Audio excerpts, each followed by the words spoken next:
everyone, good morning. Welcome to another video on my channel. My name is Khushi and this channel is all about books, bookish things, and honestly anything I feel like doing at the moment. Welcome if you're new, and I hope you stay. I hope you choose to subscribe. I hope you choose to join the family. I know I look very tired right now, which I am because I stayed up pretty late last night finishing House of Earth and Blood by Sarah J. Maas. It's the first book in the Crescent City series, which is her third series, and may I just tell you, it was a roller coaster. The first book in the series has never made me cry so much, and it has me so ready to dive into the next one, and that is what this video is gonna be about. I am gonna do a reading vlog for House of Sky and Breath by Sarah J. Maas. This is the sequel to House of Earth and Blood, and I'm just jumping right into it. But also, I'm doing this thing in my head, which is like I'm trying to connect it to ACOTAR. So I haven't read Throne of Glass, which is Sarah J. Maas's first series. I've read ACOTAR though, and I'm trying to find like ways to connect this world, the Crescent City world, to the ACOTAR series, and I'm coming up with like all these crazy like things in my head, which I don't know if they're gonna be true at all, and I don't even know if there are any connections. Maybe I'm just making things up, but I'm having such a good time doing it that I'm not gonna take that away from myself. I hope you're having an amazing day, and I hope you enjoy the video.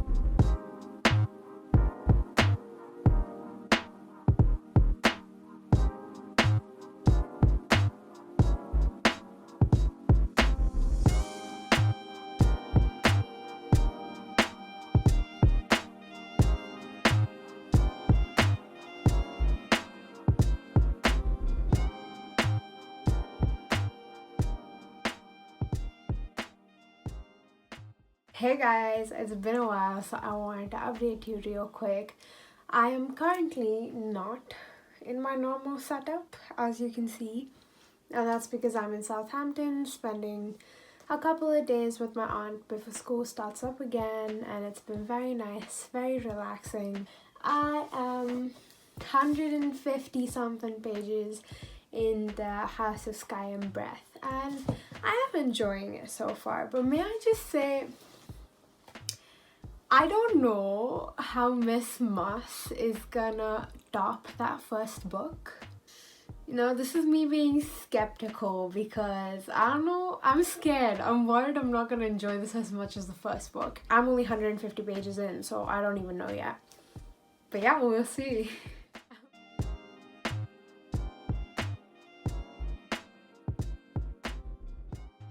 Okay. Checking in at page 250 something, and it's getting interesting, but at the same time, I'm not sure if I'm gonna like it as much as House of Earth and Blood. It's still fun, but I don't know. It still hasn't convinced me just yet. I don't want to say, and this is quite random here, but you know how... Okay, if you've not read House of Earth and Blood, then skip like the next 30 seconds. But you know how Bryce and Hunt are a thing, right? I can't help it, but I'm also wondering how awesome it would be if Bryce would be shipped with the Adis, like the Prince of Hell, like the Prince of the Chasm or whatever it is. I just have a thing with like Princes of Hell and the mortal human being. Just it's so fun. It's very like Hades and Persephone, and just without all the creepy stuff. Yes, I'm done. I'm gonna continue reading. I need a book about Fury. Yes. I need a book about Fury Axstar because I think she's one of my favorite characters in this whole world right now. Yeah, Bryce is great, Hunt is great, Rune is great, but Fury, Axe-Star though. You know what she reminds me of? The way she's written and the way she's described reminds me so much of Amryn from Akotar. Except like she's more modern and more, I don't know how to explain it, but Fury reminds me a lot of Amryn in the way she's written. But anyway, I need a book about Fury. Fury's love life, Fury's work life, Fury's powers, just the way Fury goes through the world and lives her life. I need it, please. Sarge Mas, if you ever get my message, I don't think you ever will, but I need it. Yeah, apart from that, the book's going fine. It is dragging a little bit, I'm not gonna lie. Like, I don't know, there are so many pieces going on and I don't really know what Sarge Mas is trying to do with all these pieces here, but I hope it sums up to something useful. But yeah, I do find it dragging at certain points and it gets a little difficult once in a while. But I'm still here and I'm still reading. Update, it's been a while. I'm in page 792 right now and I only have a few more pages left. Some serious stuff has gone down. Bryce and Rune and Hunt did something very reckless, but that also helped them find out a very important truth about the asteroid, and is sort of messing with me because it opens up so many possibilities just for Sarge Mas's work. But for now, I'm trying to keep it spoiler free, and I'm just saying, like, it is actually insane. But I want to record myself reading the last 10-ish pages of this book because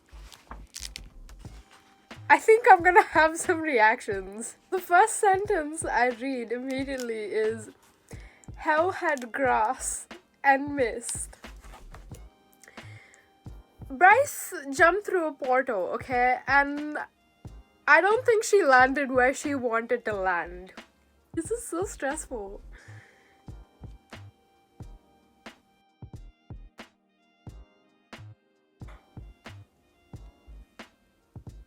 Oh my god. She is not where she wanted to be. Oh my... I have a theory. Oh my god. No. Guys, from this part onwards, still, I say it isn't. I might end up giving you spoilers.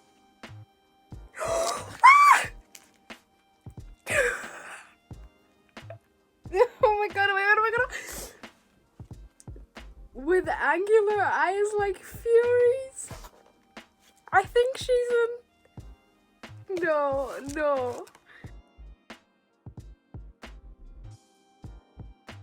Paint splattered. Oh my god. That's Farah. Okay. Oh my god. She looks at someone and she thinks it's her brother.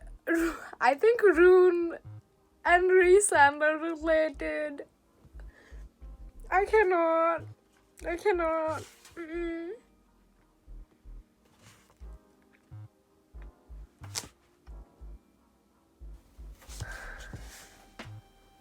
can't deal with this right now. So I'ma go. I'll come back and update you and wrap up this video after I have some food in my system because right now I'm freaking out. Okay, bye. Okay, I took a minute. I'm back. I'm ready to talk. In this vlog, I started and finished Has the Sky and Breath by Sarah J. Maas. Now, the question is, how did it go? Okay, let's talk about the good things in this book. The last 100 pages.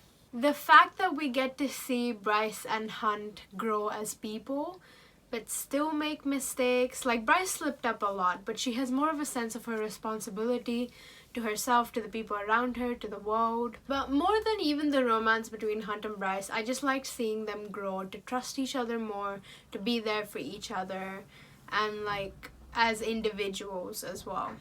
The next thing that I really liked was seeing some of the other characters and getting to know them better. We got to know Fury and Juniper a bit better. We got to know Tharian a bit better. Ugh, Tharian deserves so much. And yeah, the boy was stupid, but also he deserves so much. We got to see Bryce and Rune's relationship, and I really loved that. We saw it grow, we saw it strengthen. I just love seeing them as a sibling unit. So this book really delivered when it came to that. And I mean, overall, the book was very entertaining. I mean, the last 100 pages were just something else, but overall the book was entertaining. Now going into the negatives, the stuff that I didn't enjoy so much. I noticed that 320 pages into this book and I still was struggling to just sit down and commit to it and like be able to read it the way I read House of Earth and Blood. And I think that's because this book dragged a lot. Maybe Sarah J. Maas is giving us all these important things to hold on to for later. We'll see. But I mean, the book honestly could have just been 200 pages shorter. Like the whole running in circles with the Sophie Renast situation and then the Emile situation. Like I know it was necessary, and maybe she's setting us up for something in one of the other books, but it was just long and it was difficult for me because I was and I still am fighting a slump. And in that sort of mindset, I'm trying to read a book that's like 799 pages long, and the first half of the book is just seemingly never ending. Initially, I felt this book would be a 3 stars, I'm not gonna lie. But then the last 100 pages happened. And I have to say, I'm gonna give this book 4 stars. Yes, I feel a little ashamed that I'm gonna let just the last 100 pages of a book change my rating like that. But I think I'm giving this 4 stars just for the specific appearance of some people I really like in the last 100 pages. I'm willing to give Sarah J. Maas the benefit of the doubt that she's setting us up for something else or something more with all this information she's given us in this book. And there's also the fact that so many of my theories after reading House of Earth and Blood seem to be proven true in some ways during this book. And just for that, I guess, I'm happy to give this book 4 stars. But I mean, it's a low 4 stars. It's not like higher. It's not higher up on the 4. But I guess 4 is a 4. So this was a non-spoilery part. For anyone who hasn't read this book, I'm gonna write it in big fat letters here as well. From here onwards is the spoiler part. And then I shall just straight away jump to the conclusion of this video. So, spoiler alert, but I have some questions that I expect the next book or the next coming books. God knows how many books there are going to be in this series at this point, because things have just gotten very complicated and complex and muddy, and I don't understand. If Sarah J. Maas tries to make this a trilogy, like the main ACOTAR series, I don't understand how the story is going to be solved and even make sense. So I sure do hope that this series has more books than just 3. My questions are, is the female mystic Ethan's mate? Maybe. Is that why he feels? Yes, he feels a connection to her because she's a wolf and she's an alpha more than that, but I think she could be his mate. Maybe. It would be really cool. Like, Ethan deserves the world. He deserves some happiness. Yes, he was an asshole to Bryce, but they're past that now. The second question, and the question in probably everybody's mind after reading this book, is how much help is the ACOTAR crew gonna be in this war, in this situation with the Asterai? Because they do mention, even in the ACOTAR series somewhere, that the Fae weren't the first rulers of their world. There was Dagalin, something like that. They named the creature that way, saying those creatures ruled over everyone, even the human beings, and tortured them and used, like, and drank their magic like wine.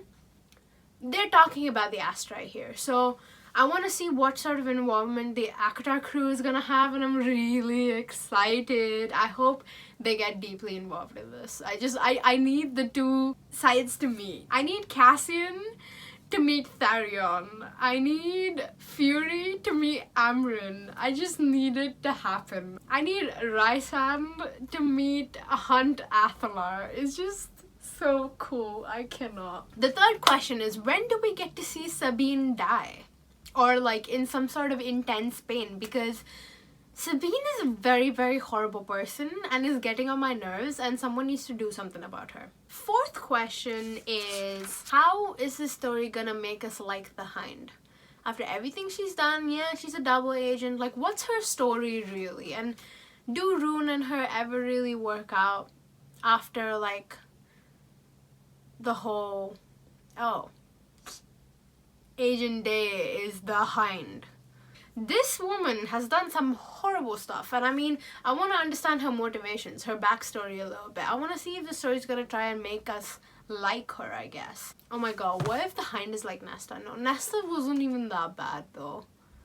Like, Nesta was a horrible sister, yes, but the Hind is just a whole new level. My final main question is, where is this happening in the Akotar timeline? I think that maybe this is later on in the future, where Bryce lands up in Valaris and asks for help. I don't know. I'm interested to see where this is happening in the Akotar timeline. But honestly, more than anything, I'm just excited to see and curious to see what happens with Bryce in Valaris. Maybe she trains her powers more. Maybe Amryn trains her. Maybe like Rysand trains her, because this girl barely understands anything about winnowing or like other powers that he has as well. So maybe both of them train her. I don't know. I'm excited. I just want her to be in Valaris, and I just want her to love being in Valaris. The last 100 pages made me very happy. And in fact, the last 5 pages made me very happy. I'm also very stressed because Hunt is now a slave and my boy deserves more. He deserves a lot more. So there are questions to be answered here. Okay, end of spoilers. That being said, I am giving this book 4 stars, like I said. It was difficult to get through it at times, like I said, but we're here now. And Sergeant Moss, Madam Moss, has very happily got me hooked and ready for the next release, which I don't even know when it's gonna happen, so cross fingers it happens soon. That was my journey with House of Sky and Breath. This kind of makes me wish I had done House of Earth and Blood as a reading vlog for you guys. Maybe I'll reread it before the 3rd Crescent City book comes out. But anyway, with that, I'm gonna say we're at the end of this video. How are you guys doing? Tell me how you feel. Tell me your thoughts and feelings about House of Sky and Breath. If you've read it, if you're planning to read it, if you've read House of Earth and Blood. I need some people to scream about that book with me because I loved it. I love you all so much for all your support, all your love. I hope you like, comment, and subscribe down below. And join the family and click the notification bell. This is me saying adios for this video. I love you lots. Stay safe, stay happy, stay healthy. And I will see you very soon in my next video.